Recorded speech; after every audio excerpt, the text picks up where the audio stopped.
내일 모레 서울시장 선거가 있다는데 주사파 출신 우상호 후보야 당연히 안 오겠지만 5.18 광주 묘역에 가서 무릎 꿇고 눈물 흘리며 국민의힘 김종인 대표는 서울을 지키다 이름도 남기지 못하고 사라져간 용사들, 문을 열어놓고 기다리며 우시던 어머니들을 생각해서라도 이들은 이 충원탑에 와서 전화라도 하고 서울시장 후보를 내야 하지 않을까. 안철수, 당신 그 안랩 컴퓨터 백신 만들 때 국가가 지원 엄청나게 했더구먼.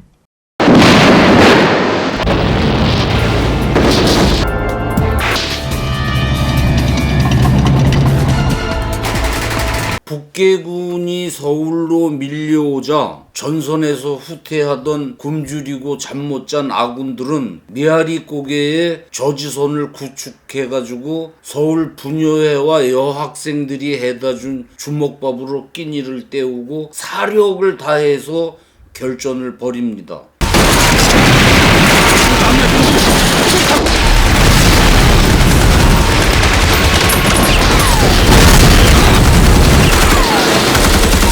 그러자 북계군은 탱크를 홍릉을 거쳐 청량리 쪽으로 돌아서 아군을 포위하고 공격합니다.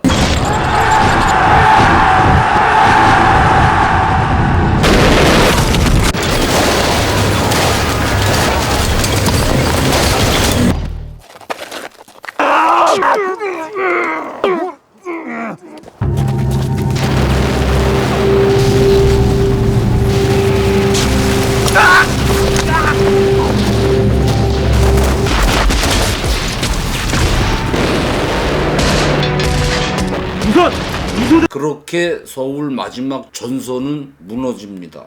그러자 국군 지휘부는 6월 28일 새벽 2시 30분 한강 교량을 폭파합니다.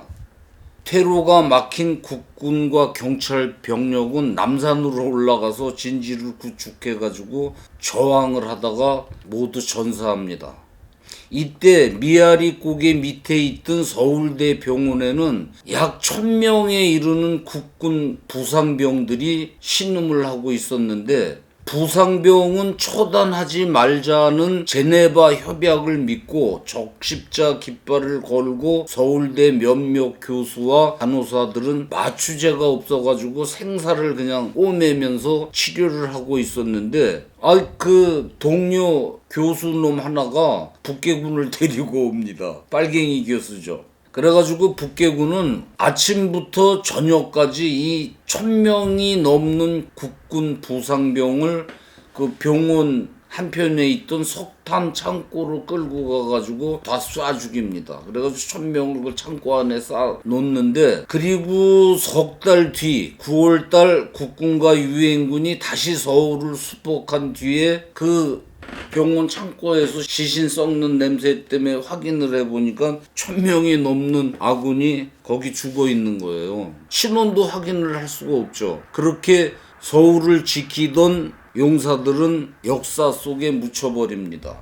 그러다가 1963년 희생자들이 묻힌 자리에 한 신문사가 이름 모를 자유전사의 비라는 현충탑을 세워 그들의 희생을 기렸는데, 서울대 병원은 지금도 매년 6월 28일이면 이 현충탑에 추모제를 지내고 있습니다. 이 현충탑에는 1950년 6월 28일 여기에 자유를 사랑하고 자유를 위해 싸운 시민이 맨 처음 울부짖는 소리가 있노라. 여기 자유서울로 들어오는 이 언덕에 붉은 군대들이 침공해오던 날 이름도 모를 부상병 입원 환자, 그들을 지키던 군인, 시민 투사들이 참혹히 학살돼 마지막 조국을 부른 소리 남겼노라. 그들의 넋은 부를 길 없으나 길게 빛나고 불별의 숲속에서 편히 쉬어야 하리. 별에여, 다시는 이 땅에 이 슬픈 역사를 되풀이하지 말게 하라. 내일 모레 서울시장 선거가 있다는데 주사파 출신 우상호 후보야 당연히 안 오겠지만 5.18 광주 묘역에 가서 무릎 꿇고 눈물 흘리며 사죄하던 국민의힘 김종인 대표는 문을 열어놓고 기다리며 우시던 어머니들을 생각해서라도 이들은 이 충원탑에 와서 전화라도 하고 서울시장 후보를 내야 하지 않을까 싶습니다. 안철수,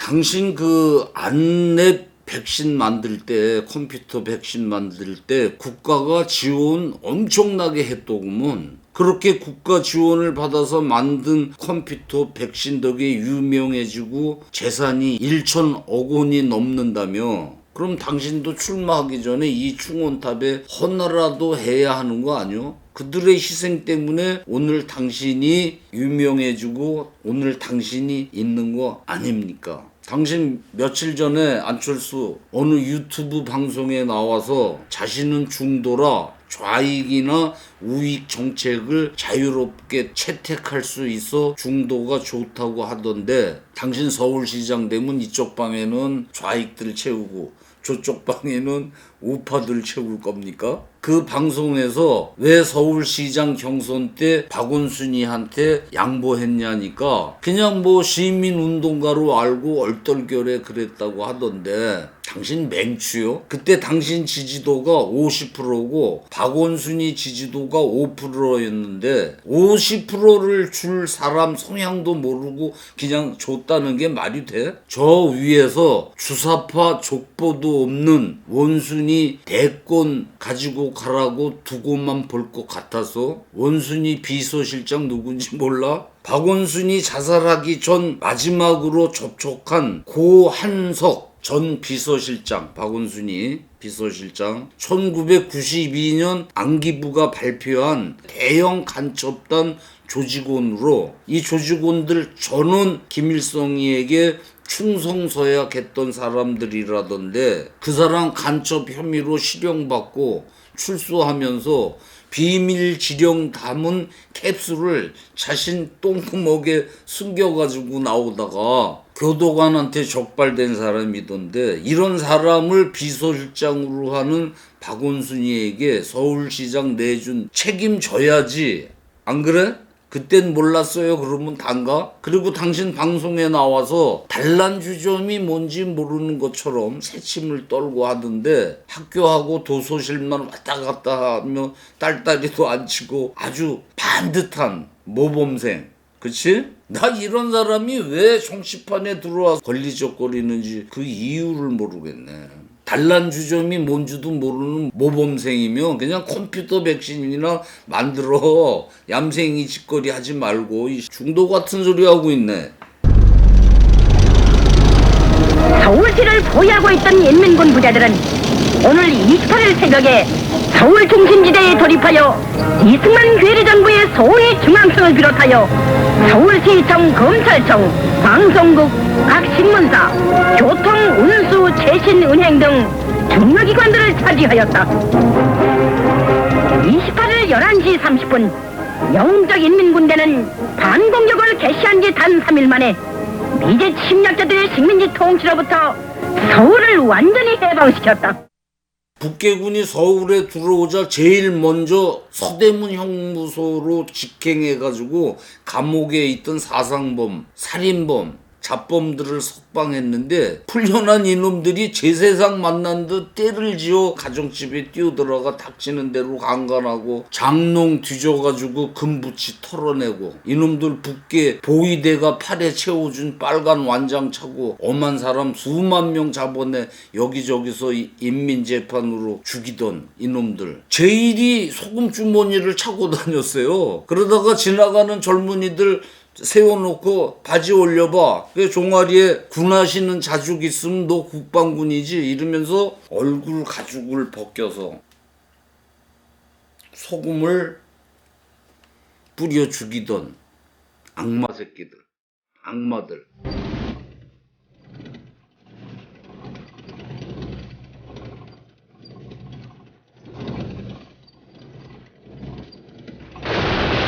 온갖 방법으로 숨어 살면서 죽임을 피해야 했습니다. 굶어 죽는 사람들이 속출하고 식량을 다 뺏겼으니까 서울 인구가 3분의 1로 줄어듭니다. 인공치하 서울은 생지옥이었습니다. 이때 서울만 점령하면 나머지 이남 지역은 수십만 남로당원들이 들고 일어나가지고 남한을 적화시킨다고 장담하던 박헌영이 첫째도 폭동, 둘째도 폭동이다. 전 남로당원들은 죽창을 들고 가열차게 국방군을 공격하라. 방송을 해대기 시작합니다. 국방사령부는 이 방송을 듣고 급히 비상회의를 합니다. 그동안 박헌영 지령에 따라서 제주 4.3 사건, 여수, 순천, 군사 반란 이놈들 또 지리산으로 숨어들고 이북에서 태백산맥 타고 내려오는 빨치산들하고 합세해가지고 북한군의 비밀 특공대인 편의대는 월북한 남한 청년들로 만들어진 현재 북한의 대남 공작부 전신이다.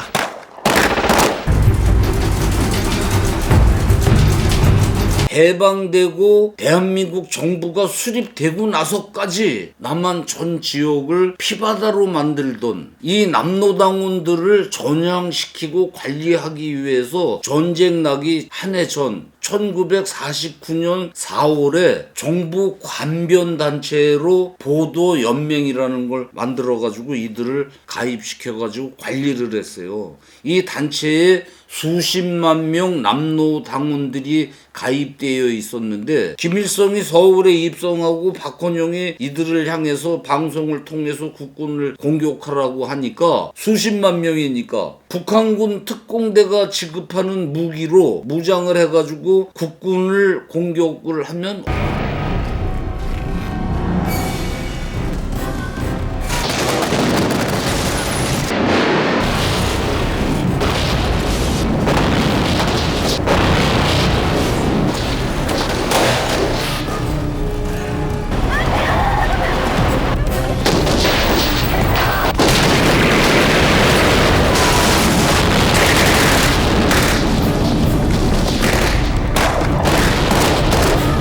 그래서 국군사령부는 어쩔 수 없이 긴급회의를 해가지고 이들을 처단하기로 결단을 내립니다. 그래서 4개월간 군사작전으로 이들을 처단하게 됩니다. 빨갱이들이 지금까지 이승만이 양민을 학살했다고 모략 선동하는 보도연맹 사건이 이렇게 시작된 겁니다. 노무현 정권 때 보도연맹 진상조사를 했는데 확인된 희생자는 약 5,000명, 증언에 근거했다면서 한국민족문화대백과는 수만에서 20만 명이라고 두리뭉술하게 기록을 하고 있습니다. 보도연맹 사건은 국군과 경찰이 민간을 처단한 전쟁 중 발생한 비극적 사건인데 이 책임은 어디까지나 전범 김일성이한테 있지 대한민국 이승만 대통령한테 있지 않습니다. 대한민국의 수도 서울 코리아 서울시장 선거가 다가오는 즈음 김일성 주사파 출신 세력과 어정쩡한 우익정당 그리고 어정쩡한 우익정당의 길을 가로막는 중도 안철수 그들의 경선이 펼쳐지는데 그때 생지옥 인공치하 서울이 상기되는 것은 뭔 노파심인지 모르겠습니다. 감사합니다.